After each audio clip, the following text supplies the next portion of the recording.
So let me first say something about Partha. So I first met Partha when I taken his artificial intelligence class in 2008, the winter and the spring session. And I felt that his class was so interesting, and he just used chalk talk. I feel it's mathematical, so I enjoy his talk. And I very soon I just find all his all the previous papers because it's very mathematically rigorously formulated, and very soon I came to his work on manifold regularization, especially with Misha's work, Laplacian Eigenmaps, and at that time. I happened to working on a project of summarizing population structures using these genetic data. But at that moment, the most popular method to summarize, worldwide population structures is principal component. And as in the community, of machine learning or manifold learning, people know that okay, Laplacian Eigenmaps has a lot of advantages over principal component. And I just talked to Partha, hey, let's write a paper on population structure. And then we just very soon get a couple of papers published. And so along these directions, I'm still working on, some projects. So you will see later in this presentation. So generally, Partha is a great, mathematician. I enjoy his very rigorous and his style, and he's a great teacher and my hero of machine learning. So, so this is talk for him. So, so in this talk, I first introduce what is the population structure. In the community of population genetics, people also see population stratification. And second, I will just introduce this population structure variation technique we initially developed in 2008. And then we will use some Lasso type, regularity variable selection method to find the most informative markers. So this is equivalent to feature selection in machine learning. And also I'll mention quite a bit. So how in the genomics era, how can we use some selection techniques to speed the variable selection. So let's just start from the beginning. So let me just, because a few of us maybe may not have the genetics background, let me just quickly summarize the type of data we have. So, so the genetic markers, so for each subject, we'll have millions, like a couple of million, these genetic markers. Usually these markers are just a piece of our DNA sequence. So this DNA sequence, they will mark, mark some like membership of your population origins. So, and so at each marker, usually we have two variants. Each variant we just call it's a nil, right? So usually it could be a nil A or B. Usually only two variants. So this type of marker is called a single nucleotide polymorphism. Yeah, we just call it SNP data. So so yeah, this is enough. Yeah, so let's and then so nowadays, like for example, brain tumors, people try to this complex disease. People try to carry out these genomics approaches to understand how these diseases they develops. So a modern click we try to we use is that like these SNP chips, we get a lot of these genotype data or transcription, these informations, and we want to find the regions of these genes which has association with these phenotypes. For example, some people, they develop the complex disease like a cancer. So what's the regions usually these regions happen with some mutations, and these mutations, they may develop along with the interaction with environmental factors or even some family histories, So in this genome-wide association studies, okay, there are some confounding factors.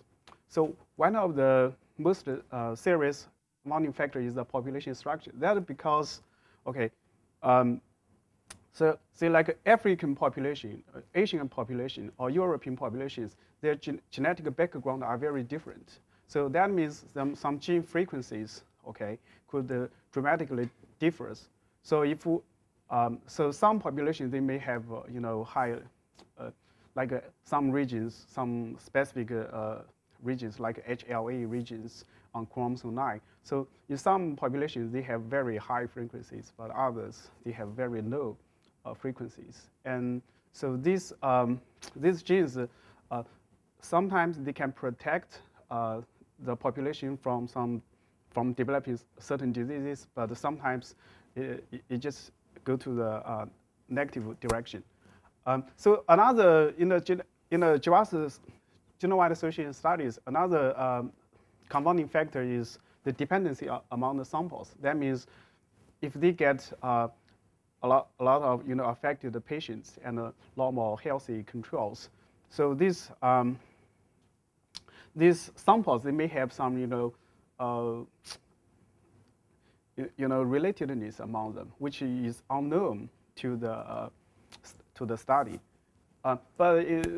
But let's just worry about this population structure at the moment. So, okay, as I said, this population structure, that just means, okay, the systematic, at the population level, the frequency are different, okay. Okay, so here is a very simple example. You get a population 1 and population 2. So you get, let's see, because at each marker, okay, each subject, okay, each human being, we have 2 chromosomes. One is from the parent, one is from the mother. So you get 3 possibilities, right? One is the AA, little a, capital A, or the 2 capital A's. So this just say that, okay, you get population 1 and population 2, the genotype frequencies among the cases, okay, is there, okay, but among the population 2 is different. So if you merge them together, okay, let's see, population 1 and 2, we merge them together, we get a large population. And then you will see that the green and this green and this blue, okay, the capital A and little a, these genotypes, they have a very huge difference among the affected and the controls. And then if you use some statistical distributions, because you assume that, okay, these genotypes, the distribution just follows some, according to their population frequency, will follow some distribution. And then you will automatically see that, oh, this little a might, the little a allele might, stands, will be significantly standing different from the cases and controls. But that's wrong because the population frequencies are different. Okay. Okay. So here is some related literature. Okay. So okay. So okay. So I think the principal component method has been used, I think, at least 30 years to summarize the population variations among the human beings. And in 2006, people have the idea that when they have this genotype and phenotypes, so this phenotype could be just like affected patients, let denoted by 1. and the unaffected just use 0. So it's binary. Okay, by binary, you can just denote like 2 classes. Okay, so the idea is that if we use the principal component to summarize the population structure, and then in order to account for this population structure effect, we can just include these top principal components, okay, and regress them as covariates, okay, and then we can, okay. So let me. So idea is that we just recruit these principal components and regress them out, okay, and then we get the residues we can follow with Pearson, trainer test. So this how do we compute these principal components? You can just starting from the genotype, you can normalize it. Just use the standard let's say your GIJ is a genotype data matrix, and then you can just normalize it, okay? So you get a covariance matrix, and then you commute the principal components. So this is the very naive one. Let's say the top k eigenvectors are the significant ones. These stands for some significant structures, and you can just include them as covariates. And then as I said, you can just regress them out. You follow with the trainer test. Okay, so this is what has been widely used in the GWAS, genome-wide association studies. Okay, so it's very, very important. Okay, so and then as we all know that PC has is sensitive to outliers, and also it's sensitive to uneven samplings. That means if in the study, if we get different proportion of samples from each subpopulation, and then the population structure we get will be different. So, okay. So, as we all know that this, let's just quickly go through this review this well-known fact. So this PCA basically just computes the projections, right, which can maximize the pairwise squared distance. So particularly the top principal components, they will give you the structures. They try to preserve the larger distances, right? So that means the local structures will be preserved in the lower level principal components. Okay. So these structures are okay. So these limitations I just mentioned. Okay. So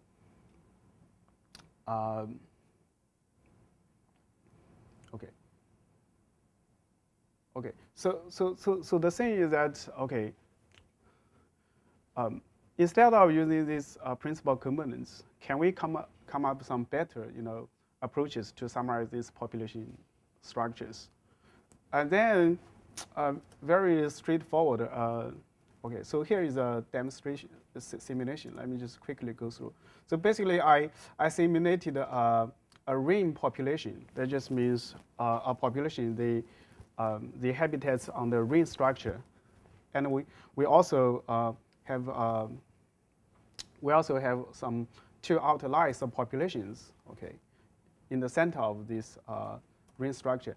And then if you just compute the principal components, then you can see that the ring population becomes a big dot, and the 2 outlier subpopulations, they will scatter out. So that just means that the larger distance are preserved, but the local structure of the ring is sacrificed, but it will come up in the lower levels. So these are just some well-known facts. And then, okay, we come to this manifold learning. So as we all know, people already talked a lot about these manifold structures. So then the idea is that we can regard these subjects, as a graph node. Okay, so the distance, all the similarity among these nodes, which just stands for the, the similarity among these subjects, individuals. And then all the manifold, like Laplacian eigenmap approaches are straightforward in this setting. Okay, so yeah, these are very standard. People have talked many times so far. Okay, so I'll just skip this. Okay, I'll skip this because these are people. Yeah. Oh, okay. So here, okay. The only thing I want to comment here is that for this, so here I use Cij. CJK denotes for the correlation coefficients of subject J and K. Okay, so and then for the node J and K, I define the distance to be 1 minus this. Okay, so this is just a matter of distance. Okay, and then our weight, WJK, just given by this Gaussian kernel. Okay, so this is just straightforward from the Gaussian kernel in the Misha and the Partha's work. But I needed to mention that like this distance, djk, because here this djk is defined as 1 minus cjk. Cjk is just the correlation of the genotypes, because each subject is just an array. It's just a vector, right? If you have a million gene markers, it's just a million dimension. Okay, so you actually have other options of this CJK or just DJK. Also, for example, just use the common genes among your 1 million, vectors. So, but this is just one of them. Okay, and then use this class graph eigenmaps. We can also summarize the population structures. And then certainly all the advantages claimed by these Laplacian eigenmaps will, automatically is here. So this is standard, Okay, and then if we just use Laplacian to summarize this structure, then you can see automatically the structure is perfectly preserved. Okay, so here is another real data set of a ring species of the birds. If you just draw a PCA, you see roughly you can see some ring structures. Okay, but it's very noisy. If you use the Laplacian, it's least noisy. Okay, and here is the Africa population in Botswana. So this is from a genome-wide association data of HIV from Harvard. So the red circles stands for the affected HIV, positive individuals, and the blue ones are the healthy ones. So we get about 270 cases and 300 controls. And then if you draw the PCA, you can see, it's very sensitive to the outliers. Actually, even we remove these two outliers, you will still see that the population, these cases and controls, they still overlapped a lot.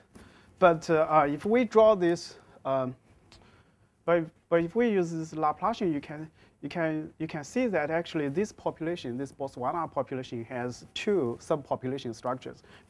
Like it's very kind of clear, right? One cluster and another one. So we regard this is a very new result, because the Botswana population is first genotyped.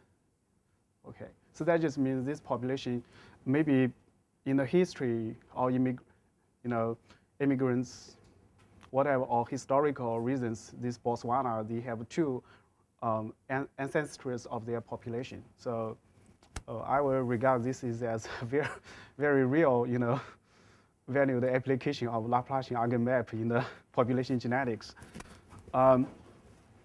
Okay, so here is some other simulation studies. So this simulation. So here, this simulation is that let's say we get admixture populations. They have two ancestors, okay, and the individuals, the proportion of their genomes, their genes are uniformly distributed, okay. And then if you use draw the PCA, okay. So the cross, the cross just stands for the subjects where their proportion of genomes, less than half are from population 1, and the circles means more than half are from the ancestral population 1. And then, so that just means, okay, on the left, the subjects, majority of their genomes are from the ancestral population 1. And these are subjects, most of their genome are from ancestral population 2. And then basically just uniformly, and you cannot see any structures if I regard these cross and circles, are the same. But if you use this Laplacian Eigenfunctions, because it's the clustering effect, then you can see that two clusters. And when you come to the middle, because the proportion are half-half, you can see it's pretty much uniformly. So that will indicate that for the mixture population, from this graph, you can immediately see that, oh, there are two ancestral populations. Yeah. Okay. So here is So here is a data set of about 900 subjects from 7 continents. Okay, and with a total of 52 populations, and there are 600,000 SNPs data. Okay, so here is the worldwide population structure. So 7 continents. Okay, so the Africa is there. Oceania is here. Okay, Africa. The European and Asia and South Asia. Okay, but you can see here these two populations, they overlapped quite a bit from the PCA. But if you look at this Laplacian structures, actually, this African and East Asia, they are pretty well separated. Okay, so that just another demonstration that it looks better than these principal components. So here is some 2 publications with Partha on this. Okay. Actually, Partha was very at the beginning when I tell him this structure, Partha was very interested on this, and he even find Matthew Stephen and have a long conversation with Matthew Stephen and another professor, Mary Sarah McPeak, a collaborator here. So, yeah, okay. Okay, and then the next is that, okay, so far we find the population structure, and then we want to know because we get many markers, and you will guess that probably among all the among all these genomes, majority, because we are human beings, okay, because majority, over 90% of our genomes are the same. So the only difference is very tiny a proportion, okay. So that means our signal is this variant, these markers, which can differentiate these continents, very sparse, okay. And then I'll introduce some, like Lasso type feature selection techniques here, okay.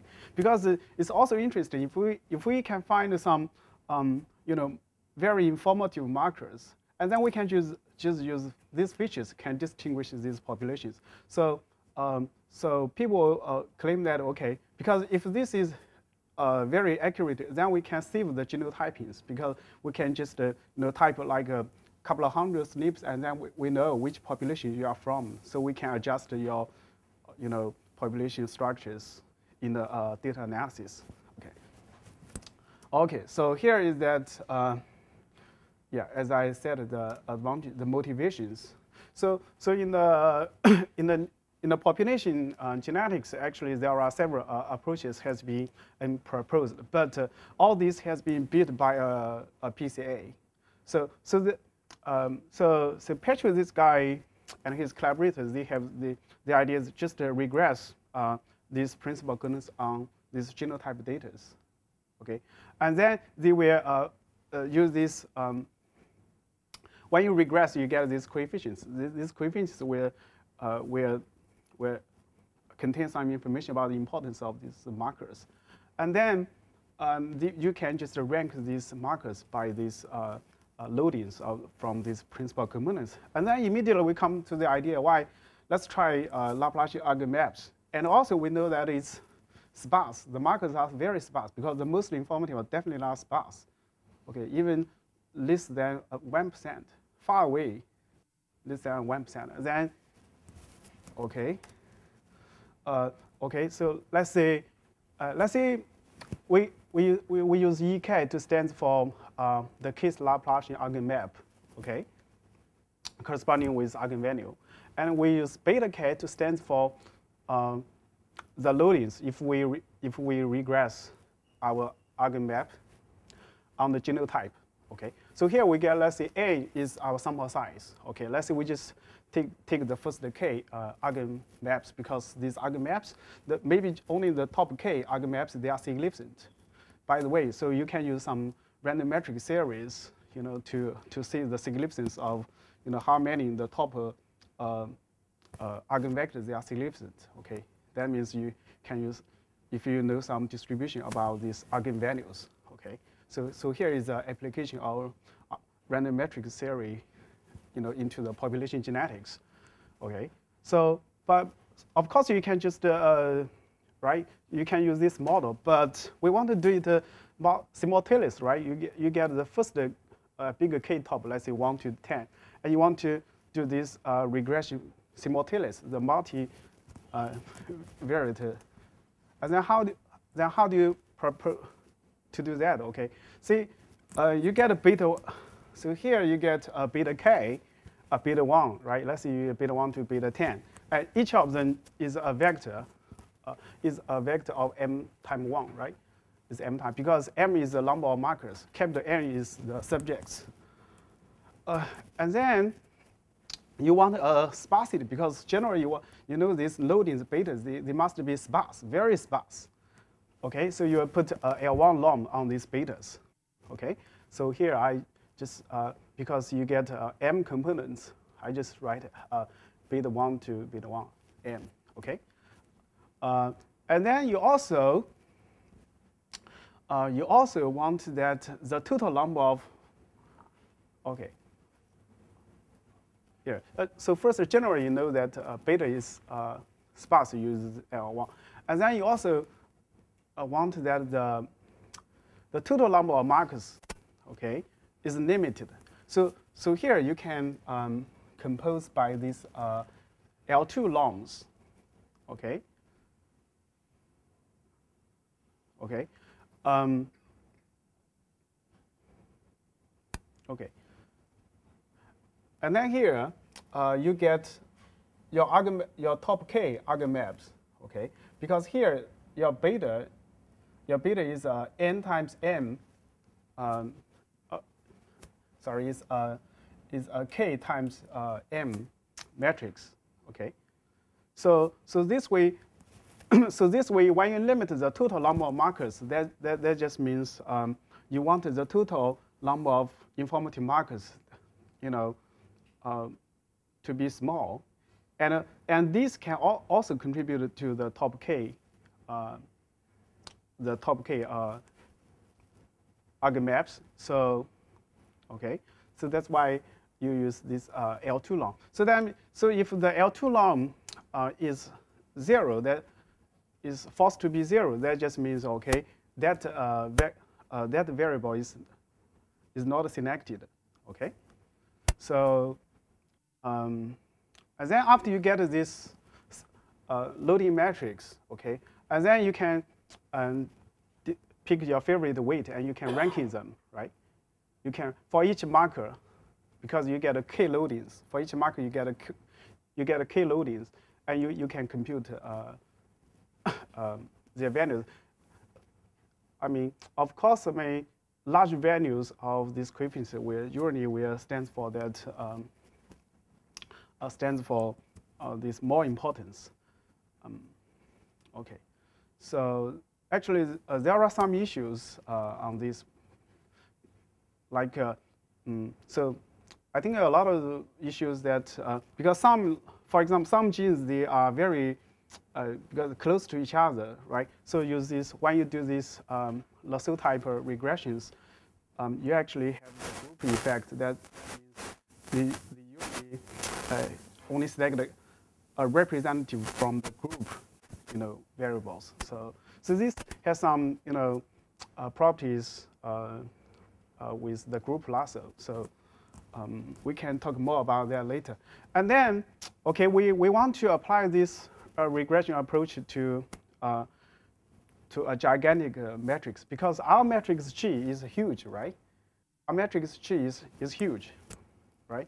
Because usually you get like a couple of thousand subjects, but each of them has a mini markers. Let's see. When you do the iteration to compute this loading matrix, the time is very consuming. So I actually did this algorithm, okay? Just run this algorithm, and it takes me 5 days to get the result of the top 10 eigenvectors. And then it's very time consuming, okay? And then, okay, I came to the idea that because recently Tibashirali and Growy from Berkeley, they proposed the strong and safe rule, to discard some markers whose loading coefficients are guaranteed to be 0. Okay, so that means if we can apply these rules, that just means we can before we run these models, we can actually discard a larger proportion of the SNP markers. So they can save a huge amount of time, okay, a very significant proportion of the time. So let me just give you a simple idea about this strong and safe rule. So usually when you optimize something, okay, when you optimize your function, like here is the Formulation norm or other functions. Usually you get a plus a penalty term. So usually you can denote this part as a function f and this penalty part. So this strong rule, okay. The idea is that you can just take the gradient. You can take the gradient of this function, and then you make this gradient to be you assume this is Lipschitz, and then you can see some you will enforce some inequality. Okay, when you take the gradient of the KKT conditions of this optimization problem, and then some inequalities will tell you that from the KKT will tell you that, okay, if that inequality is satisfied, and then the KKT condition is satisfied, and the norm of this beta i's will be 0. That just means that i's variable is discarded. The beta I is guaranteed to be 0. So okay. Oh, sorry. Oh, sorry. Okay. Sorry. That slide. Maybe this is the old version. I worked it out, and it's unfortunately it's not here. Okay. This is might be the old version. So if we run the sparse versions on these population structures, okay, and then use the selected markers, I use the top of 400. You can reconstruct this structure. You will see that it's more, well separated. So, and then you can use these markers to predict. You can see that use the sparse is a lot better than the LAP than PCA, and PCA is better than all the rest additional approaches. So, thank you. Yeah. Time for one question.